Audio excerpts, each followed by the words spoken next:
Yeah. MD. JPB. It's only right, baby. Yeah. Why you mad? I got a bag, bro. Name hot in these streets, no Tabasco.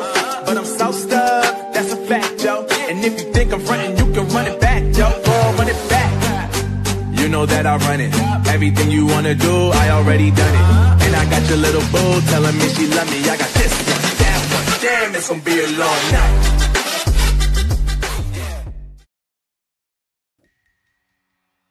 Hello guys, what is up? It is me, Prince of This, and I am back here with the final part of What If Naruto Had Jogo's Powers, Part 7. And I don't have really much else to say, except sorry for leaving for 4 days again, but for me it's not really that weird at this point, so I'm pretty sure you're all used to it, I think. Anyway, this part is going to be pretty short compared to the others. It's at least 14 pages on like Google Docs, that's where I write my stuff, so it's not really that long.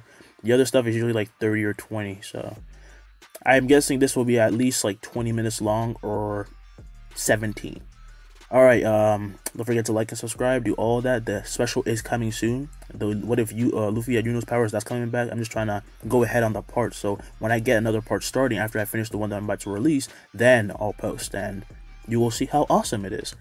And I'm also waiting for some new equipment that I think will help me. If it doesn't, well, that sucks, but I'll just have to carry on. But I am trying to wait before I record the special because I'm noticing like that the app is messing up some parts. Matter of fact, you might notice some glitches in this, so I hope you can deal with that. But let's go. Let's recap. The last part started with Hinata addressing her clan and changing some rules, and after that we went to the land of Iron, where Team Konoha had met Team Raikage in the process of and in the process Naruto ends up yelling at A, who finds it amusing. After this, they make it to the summit place, and the other Kage arrive, and the discussion soon starts, and the Sand Village can't make it, but they're trying to build an alliance with them soon, and this is when they're attacked by Zetsu, which the Raikage tries to kill, but it just replicates itself just as Madara shows up. Sasuke and Naruto get into it and fight Madara and take him by surprise. Sasuke shows his special Eternal Mangekyo ability, and he can just use it now pretty easily. He can also use what he called a simple domain, which he copied off of Naruto, but made a small little weaker version of it. Tsunade and Mei later join the fight, while Mifune and the samurai and the other Hokage attendants take care of the replicated Zetsu, and Naruto, as usual, goes with insane power and honestly destroys Madara before the other Kage can even like interfere, and the Kage actually get injured. Sasuke also gets injured, but Naruto heals Sasuke and he also heals Mei, and because her neck was actually snapped and she almost died, and Tsunade healed herself because she's a medical ninja, yeah. And then they're called out by A after defeating Madara, who actually ends up disappearing, and they see a giant meteor. Naruto goes and makes a curtain, but it's not enough, so Kurama lends him some power, and much to Naruto's annoyance, he ends up using it, and he stops the meteor. After this, the nations do make an alliance, and time passes, and 1 year later, when the war has already begun, Itachi has been freed to join it. Itachi, after being brought out to Naruto, although he cannot see him, can recognize his domineering voice. I can't believe those idiots didn't release you sooner, Naruto would say as Sasuke and Itachi and Naruto sit in Naruto's home. Itachi was about to get his vision back, and Sasuke would ask, you know what happened to him? Nope, but at least he'll be able to see again. Naruto then presses his finger on Itachi's forehead as he starts to flow cursed energy into his brain. He then reverses the cursed energy and uses reverse curse technique before then taking his hand off, and slowly Itachi's vision that was blurred now starts to come back, and he can now see Naruto and Sasuke fully. You've both grown quite a bit, he would say. Yeah, it's a bit late, but thanks. Welcome back, Sasuke would say. And Naruto then stands, asking him to use his Sharingan, and Itachi activates it, and he actually develops an Eternal Mangekyo, much to Sasuke's relief. And Itachi would ask, what now? Meanwhile, we go to Hinata in the Land of Rain, which she has infiltrated, and she was sent there by Tsunade on a mission to go figure out the suspicious behavior of the people who were actually running the place. The war has started, and it's been about 2 weeks, so a back and forth has been going on, and neither side is really winning, but Naruto's side is really winning, obviously. And this is around the time when they figured out about Pain basically being put in charge of the Zetsu army, and they had also been sending out reanimations. So they have been fighting that, and the Zetsus have been easily taken care of because people like because of people like Naruto who have strong life forces. My bad, and he can eliminate them for good. But it was getting annoying since they could disguise themselves and things like that. Hinata appears in a white room, activating her Tensegon as she would enter her cloaked state, and slowly she starts to circle around until she sees a path through a wall. And holding her hand out, she releases a beam of chakra that rips through the wall. And walking through the hole she made, she keeps making way until, out of nowhere, some more people attack her. As they near her, however, she disappears, busting through the wall to find Konan. Tetragram Palm Strike, Hinata would say, as she would then Palm Strike Konan, rippling her chakra throughout her body and hitting all her points simultaneously with absolute accuracy. Again with these bizarre jutsus, Konan would think, as she would then fall over immobile, and Hinata at this moment picks up something, and from outside the Tower of the Rain, at the bottom an explosion occurs, and from the explosion jumps out Hinata as she would land on water, and a giant wave of repelling power is sent at her, but she counters with her own, causing the sea to split for a split second, as Hinata then rushes forward and blows away all the smoke, seeing all the 6 paths of pain. There you are, Hinata would yell, as one of the pains then creates a mechanical arm and releases a blast of chakra, but as it hits Hinata, she would absorb it and make a hand sign. Behind the pains appear Hinata clones as they palm strike them, causing them to explode and burst to nothing, before Hinata flies past them, heading for Nagato. Soon she would find him, and stare at the man who was once Jiraiya's student. I wonder if it's because of your eyes or your own skill. Hinata Hyuga. Both. You're coming with me, Hinata would say. Nagato stays silent as Hinata marches towards him, seeing he had given up, but then in front of him and in front of her and Nagato appears Obito out of thin air and warping in. Jesus, man, do your job, Obito would say, as Hinata instantly strikes him, but she goes through his body, as Obito would then strike down with the kunai strike, but Hinata sways back, avoiding it, and she jumps away. Dang it, who are you? I'm hurt, Lady Hinata. I guess he hasn't talked much about me, huh? Obito would say. A confused Hinata, still not knowing about Obito's true identity, is about to say something when Obito turns and with one swipe he rips out one of Nagato's eyes, causing him to scream in agony before Obito quickly warps away. Hinata then quickly runs to Nagato and starts healing him, much to Nagato's surprise, as she would say, I'm not as good as Naruto, but this should be fine. Stop, Nagato would say. I thought you had a goal in mind. You're just gonna end it here, Hinata would say. No goal. This was the plan. I've been discarded, Nagato would say. With a look of sadness, Hinata freezes, realizing that Nagato had no one else left but Konan, and she keeps healing him before then saying, I'll continue still. Besides, you don't pose a threat anymore. This is coming to a stop. You're probably gonna die soon, but this is the very least I can do. Not that it means much. Meanwhile, Itachi enters the battlefield as he is stationed to the sand, and flying in on a giant red Susanoo, his presence is immediately noticed by the reanimated Kage, as well as Onoki and Gaara and a bunch of other sand ninja and ninja from all over the world. And Onoki would then say, Susanoo, haven't seen that in a while. Itachi reaches down as his wings would blow a strong wind towards his enemies, and he would say, don't worry, we'll end this fast so you can rest. Obito meanwhile appears back in Madara's hideout and shows the Rinnegan to Madara, who would ask, did you manage to take the Tensegon as well? Hell no, do that and Naruto might come for us directly. He'll do so eventually anyway. It's time to put the next phase into action. We'll make do without the Nine Tails. On the other side of the battle, we find Haku, Zabuza fighting reanimations with those like Team Asuma in the Land of Lightning in the northwest coast, in the Land of Lightning, and Lee was leading a team at the Land of Water. Sasuke and Hinata were taking care of reanimations, as is Naruto, and soon nights to fall, and everyone starts to gather at the Land of Lightning at the same places in the original. The first to arrive is Sasuke, and there he sees Madara waiting. Where are the rest? Madara would ask, and Sasuke says, you have to settle for me. My question is, where's your one-eyed friend? Madara would then stand, saying not to think about it, as he would then explode with chakra of all the tailed beasts gathered, and his body is covered with marks just as the cracks on his body would fade, and Sasuke unsheathes his sword and activates his eternal eyes. Kanyoriki. A wave of green chakra ripples out as Madara would blitz Sasuke, but he slashes upward, only for it to only rip through Madara's armor, not his skin. What? Sasuke would think, as Madara would then punch and kick Sasuke with powerful blows that send him flying into the air, but he forms his Susanoo and stops by using his wings. Show me your true power, Uchiha Sasuke. Sasuke with a scream then strikes down, but Madara releases the tail of the 8 tails, blocking and cracking the ground beneath him. He then forms his own Susanoo and retracts the tail, before then swinging at Sasuke, and their back and forth begins. As they fight, however, Sasuke quickly begins to lose because it's Madara, and now he had a huge power-up, and soon he is sent cratering to the ground, leaving his Susanoo form. Sasuke spews blood from his mouth as he then get up, and he is then restricted by roots from below. Madara would then land before sliding down into the crater and standing right before Sasuke, who stares at him with the Amaterasu. But Madara dodges to the side and the flame would explode behind him. Fight till the end, huh? Sasuke would then laugh, saying, hell no, your end is coming up. That's why I don't care what happens next. As he says this, Madara would be confused when Hinata appears right in front of him, only having her Tenseigan cloak and her eyes activated, not her entire flared hair going on, and his eyes widen as with an uppercut to his stomach, she sends Madara flying into the air. But how? I didn't sense her, Madara would think, and as he looks down, from nowhere, out of nowhere, the entire ninja army appears from nowhere, and they just are there now, and he realizes what just happened. Flying Raijin, he would think, just as from behind him appears a cackling Naruto who would slam a punch into his head with so much strength that his skull cracks and he craters into the ground as other shinobi have to jump out of the way. "Watch it, Naruto," Kido would yell, and Naruto would then say, "Make me," as he would then land down and slide down the crater with the Sasuke and Hinata seeing him, and Hinata helps Sasuke up, and Naruto starts to heal him. "Don't go dying off here, alright? Itachi would hate me." "No, he wouldn't," Sasuke would say as he stands not being healed fully, and Hinata then puts out her fist, which Sasuke bumps, asking what happened to Obito because they haven't seen him in a while and he should be somewhere. Naruto then starts walking out and says, "I knocked his ass out." Flashback. Obito appears near Konoha as he lands on a branch in the forest with his white mask and new robe, and he is donning his Rinnegan and Sharingan. "Alright then, let's begin another massacre." "Oh really?"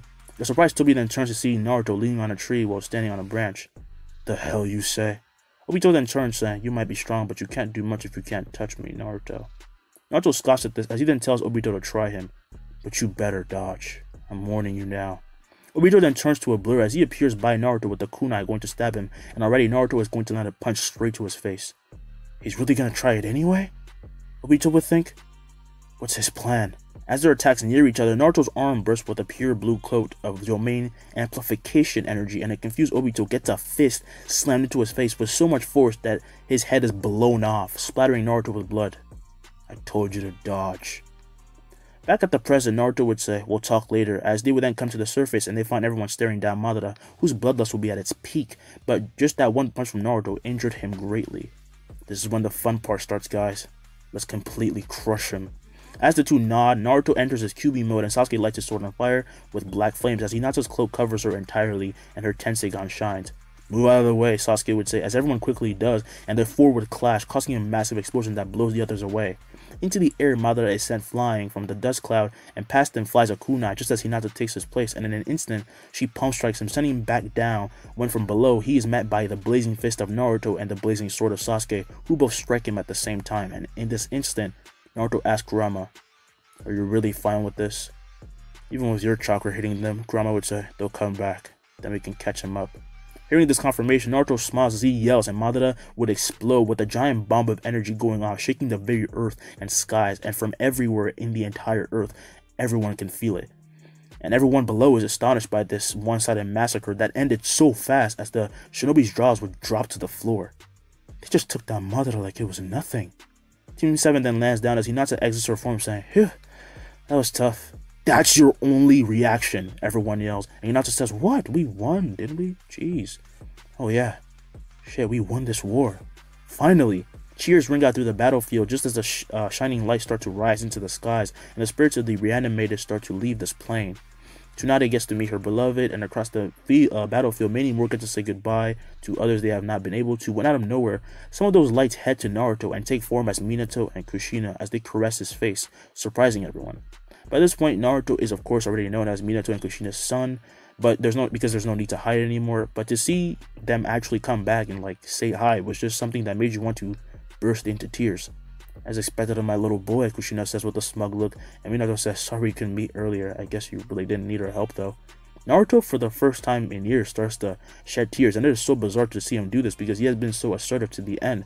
During this entire time, he's kept a stone cold face, and he's been carrying everyone's burdens, and in the end, Naruto is still just a 16-year-old boy. There's a first time for everything. Even the Ashura of the leaf can cry.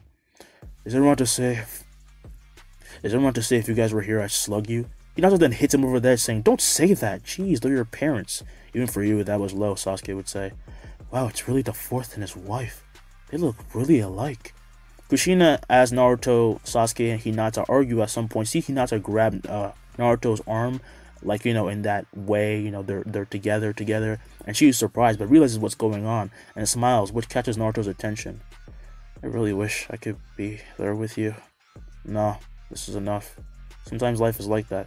You don't have to apologize." "Well, you definitely didn't get that maturity from me," Kushina would say.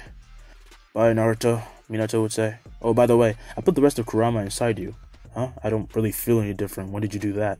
Well, that's because you're my son, Minato would say.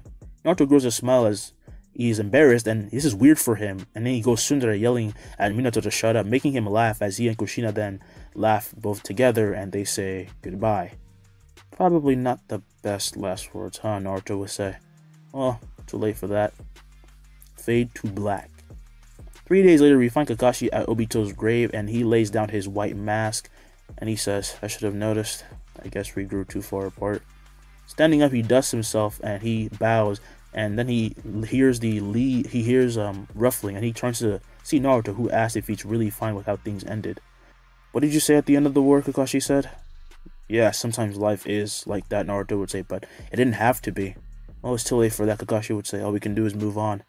Don't you have a meeting to attend? Naruto lifts an eyebrow to this, saying, the hell do you mean? What meeting?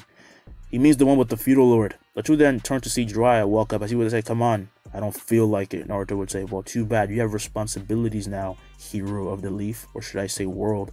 Naruto then lights his fist on fire, saying, what did you say? I'll summon Kushina, Jiraiya would say. Naruto becomes stunted, saying, you wouldn't. That's a forbidden jutsu now. I'm willing to risk it. Telling you to listen is like fighting a rabid animal. Besides, it'll be super short. It's just a short announcement from the feudal lord. Come on. Naruto then deactivates his technique, saying, fine, but nobody better bother me or I'll drop a meteor on them. As he follows Jiraiya, he would ask what he means by that. Naruto said he literally learned how to drop a meteor just so he could say that, making Jiraiya laugh, but he then tells Kakashi to come with, and he follows because he also made a huge accomplishment in the war. And he looks back at Obito's grave one last time before they leave. At the feudal lord's place, the three arrive to see the clan heads Tsunade, Itachi, Sasuke, and Lee present. Hey Naruto, Lee would say, and Naruto would say, sup Lee? So why am I here? The feudal lord then flaps his fan, saying, oh ho, you're like a carbon copy, you know, that type of shit. Like, that's the way he talks. I can't do that shit. I can't do that. Point is, he says, I can see you got your fireside from Lady Kushina. Are you gonna gossip or are you gonna get to the point? The feudal lord would then say, oh right, first off, I'd like to thank you, you and your team, Rock Lee, as well, for your massive help, and of course, thank you, Itachi, and thank you, Kakashi. I would have gathered more of you, but there's not much space in here. Itachi then nods, saying, but the problem stands. What are you going to do with me? The feudal lord then says, we've decided to let you stay. It may be a bit much for everyone to see your face, but they will get used to your presence again. Besides, you weren't exactly unjustified in your actions, though I cannot say that they were correct. But that is our fault, and we, of course, take the blame for that. You don't even have to be a shinobi anymore. I'm sure Naruto can take care of everything. Hinata would then say, yeah, there can't be anyone stronger than Madara, honestly, Hinata would say. Is that all? Cool. I'm gonna go train. Come get me when something fun comes up, Naruto would say. In the blink of an eye, he is gone without even making a sound, and Jiraiya would say, yep, just like Minato. The Hidden Leaf enters their stage of prosperity. Soon Naruto marries Hinata, and they have Boruto and Himawari. Sasuke marries Karin, and eventually they have Sarada, but she has red hair. She's half Uzumaki and Uchiha, so imagine how OP that shit is. Everyone gets together, you know what I'm saying? But Naruto doesn't become Hokage. He's more like the ultimate backup plan for the Leaf Village, and he only likes to fight strong people, so he only comes in when he wants and when shit is really dire, but he's not just gonna let everyone die. And he soon takes Konohamaru as his student, so saying Konohamaru became OP is an understatement. Lee marries Sakura after she gets over herself, and they have a child named Kinzoku Lee. Kinzoku is literally just metal in Japanese. I hope I got that pronunciation right, and I hope I translated that correctly, but I just searched it up on Google. If anyone actually speaks Japanese, tell me, but I think Kinzoku works. It's much better than Metal Lee. That sounds stupid. Also, Neji marries Tenten, not that there's much merit to that. And the Tail Beasts come back and they join the alliance after Naruto personally goes and gathers them all, whether it was through brute force or talking, but mostly talking, and eventually they understood and came to respect him. And this actually was, as a matter of fact, him gathering the beasts like it was some freaking like parade all around the world became like a worldwide known event. It became almost like a legend, but he was still alive, so it was weird like for people to ask him if he actually did that shit, and he would say yes. Alright, that is the end of this series. Thank y'all so much for paying attention to it. Love y'all for giving it so much support. I know that this video, well, this whole series in general was not going to get as much attention as my other ones, because JJK only has one season, so not everyone knows that much about Jogo and his techniques and stuff. He's not like a super popular character, not like Gojo or Yuji, Megumi, Kugisaki, you know, not what I mean. But I wanted to try because his powers are cool and I like his personality, so I added it in. Alright, that is the end. Maybe now I can try doing a Boruto series off of this. Pray that I can actually adapt a Boruto series off of this, because that's my end goal. After I do a Naruto series, I want to be able to take those powers and new world I made and combine it with Boruto and make an actual good Boruto series. No offense to people who made Boruto, but it did horrible. Point is, I really hope I can make a Boruto series after this. I'm going to actually try, and I already have a thumbnail. Here it is. And we will see. We will see. Don't hope for anything, guys. Really don't. I don't like Boruto in general, so it might be very boring to write. If something's not fun, I'm not going to write it. So, alright, that is it. I will leave now. My arm is itching. I don't know why I told you that. I just wanted to. Alright, peace.